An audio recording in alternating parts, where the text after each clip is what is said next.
potenciamos el aprendizaje? El aprendizaje se potencia o la capacidad de estudio y de aprendizaje fundamentalmente a través de 3 herramientas, muy comprobado en numerosos estudios: leer, escribir y las matemáticas. Y dirás, ¡qué horror! No, no, qué horror no. El aprendizaje, el proceso de aprendizaje, por eso es tan importante y en la escuela se potencia mucho, pero es necesario practicarlo de manera muy continuada. Leer, la lectura, acuérdate, la lectura aporta organización y requiere una destreza cognitiva importante para el cerebro, además de adquirir gramática, capacidad de vocabulario, fluidez, metacognición, abstracción, imaginación. Leer, escribir. Escribir es plasmar el conocimiento de la gramática a través de la escritura. No es lo mismo escribir que hablar. Hay personas que tienen una gran facilidad para hablar, pero dificultades para escribir. Escribir requiere poner en orden el pensamiento, ser concreto, sintetizar y además hace una función manual de destreza fina, que es la pinza fina, coger así el bolígrafo o el lápiz, que requiere poner en marcha muchas áreas del cerebro solo para hacer este movimiento. Escribir ayuda al cerebro a incorporar nuevas cosas. Y la aritmética, lo sé. Las matemáticas son divertidas, aparentemente a nadie le gustan, pero tienes que intentar fomentarlas. Los juegos de matemática, los problemas a resolver, los juegos de lógica, que tienen una parte importante de aritmética, ayudan al cerebro a adiestrarse adecuadamente para aprender prácticamente después casi cualquier cosa. Muy importante, cuando eres adulto se te suele olvidar cómo eras cuando eras niño. La capacidad de aprendizaje de los niños nos informa mucho de cómo se lleva a cabo ese proceso de aprendizaje. Hasta los 3 años el niño es una esponja. Lo absorbe todo, lo que ve. Hace falta solo que a un niño vea una vez una cosa o escuche solo una vez una palabra, es capaz de repetirla, de recordarla o de poner en marcha lo que vio incluso meses después, que es algo que dicen las abuelas. ¡Qué listo es mi nieto, qué lista es mi nieta, que solo me vio una vez hacer una cosa y al cabo de un mes lo ha repetido! ¿Por qué? Porque en ese momento el cerebro es mega requete absorbente, lo absorbe todo, se tiene que rellenar. Con lo cual, a medida que vamos creciendo, como decía el ilustre profesor de Milán, nos vamos volviendo imbéciles, en el sentido de que se nos van olvidando las capacidades de aprendizaje que tienen los niños. Al niño no le importa equivocarse, al adulto sí. El adulto tiene mucho miedo a aprender cosas nuevas porque empieza a decir, no voy a ser capaz, voy a hacer el ridículo, ¿cómo me voy a poner a mis años a estudiar una carrera? Pero ¿qué estoy haciendo yo en clase de ballet si tengo esta edad con este montón de niños? Al niño no le importa equivocarse. Si quieres llevar a cabo un buen aprendizaje, no te tiene que importar equivocarte, porque el niño se equivoca y vuelve a empezar. No le da más vueltas, aprende y dice, este no es el camino correcto, pero no saca el látigo, ni se fustiga, ni dice, oh, la culpa, qué tonto soy, nunca lo haré. Ese proceso narcisista de rasgarse las vestiduras porque algo no nos ha ido bien, al niño no le funciona, a menos que le eduquemos para que se sienta culpable, con lo cual cuidado a la hora de decirle al niño, eres tonto, lo estás haciendo mal, porque eso se queda grabado a fuego. Primera regla, no te importe equivocarte cuando estés aprendiendo. ¿Por qué? Porque nadie nace enseñado.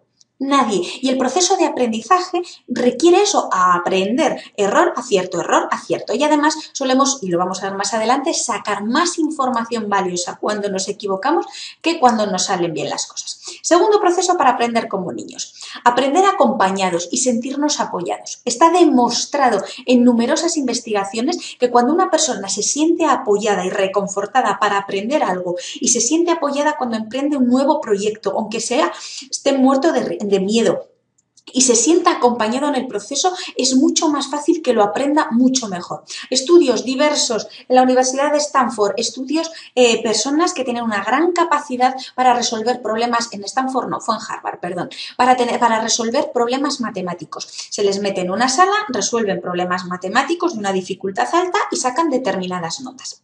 Después se les pide que metan la mano en agua fría, muy fría, a ver cuánto tiempo aguantan en minutos o en segundos. Y lo hacen. Y después a ese grupo grande se le separa en dos. A un grupo se le pone problemas matemáticos, al otro grupo también exactamente los mismos, de la misma dificultad.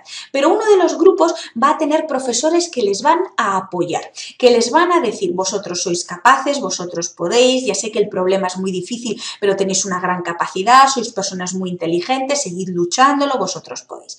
Mientras que el otro grupo va a tener profesores que los van a desanimar. Pues la verdad es que no sé cómo habéis llegado hasta aquí, pues la verdad es que tampoco es tan difícil, pues la verdad es que tampoco sois tan buenos, pero ¿tú estás seguro de que vas a ser capaz de resolver ese problema? Curiosamente, las notas fueron mucho peores en ese grupo que recibió mensajes de desánimo, y cuando se les volvió a pedir introducir la mano en agua muy fría para ver cuánto tiempo aguantaban, el grupo de estudiantes que recibió apoyo aguantó más tiempo que la primera vez. Adivina cuánto tiempo aguantó el segundo grupo que no recibió apoyo. Menos tiempo que la primera vez.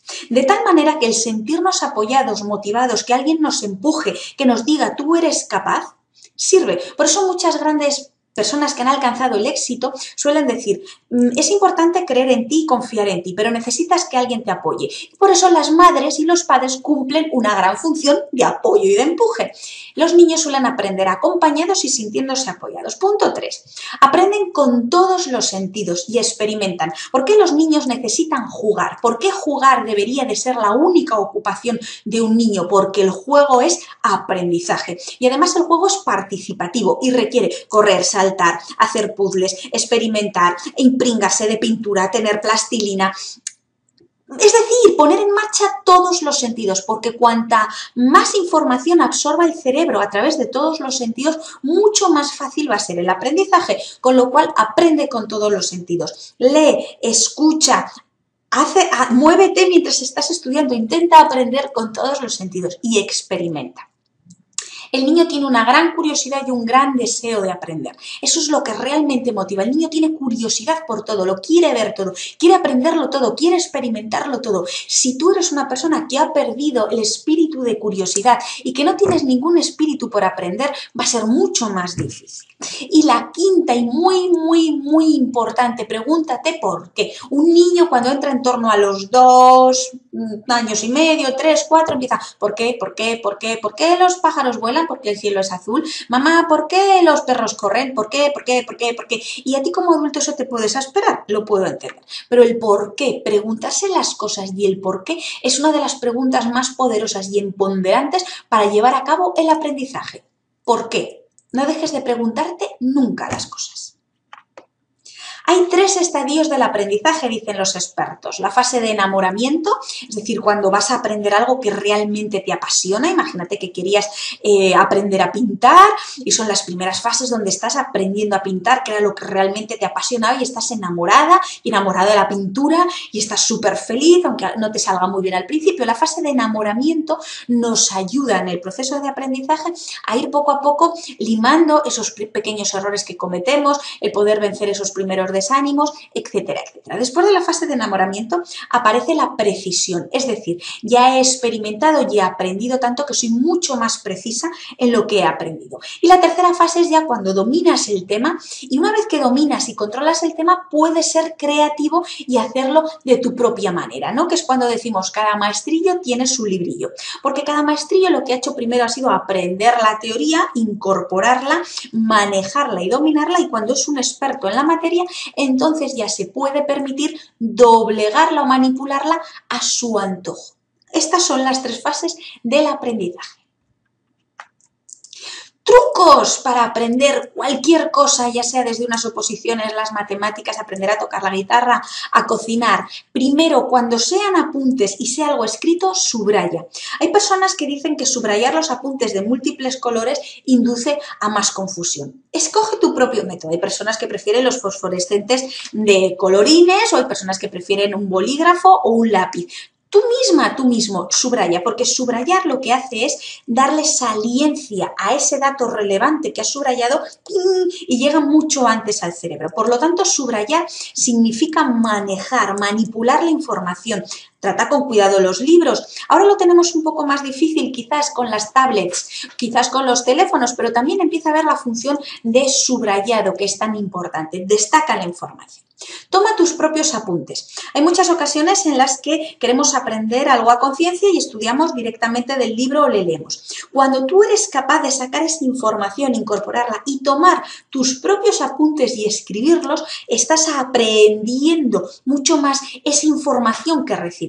De tal manera que cuando haces tus propios apuntes y tomas tus propias notas, el cerebro incorpora con mucha más fuerza esa información que le estás dando. Haz mapas mentales o esquemas. ¿Por qué? Porque sintetizar la información a través de un mapa o de conceptos o un esquema es tan visual que el cerebro lo ve mucho más rápido. Y además aprende a desarrollar la memoria visual. Haz fichas de estudio. La ficha de estudio, que son simplemente esas fichas donde resumes la información más importante, porque no todo tiene que ser relevante cuando estás aprendiendo algo. Quédate con lo importante y fíjalo. Escribirlo y hacer fichas ayuda mucho. Haz ejercicios prácticos. Cuando quieres aprender una teoría, del tipo que sea, y vale, incorpora la teoría, pero haz ejercicios prácticos que te permitan incorporar esa teoría a la práctica. Por eso, cuando damos clases magistrales y solamente damos teoría, teoría, teoría y no hay práctica para poder experimentar, perdemos una gran capacidad para aprenderlo. El alumno se aburre muchísimo más y es más difícil que lleguemos a él y aprenda las cosas.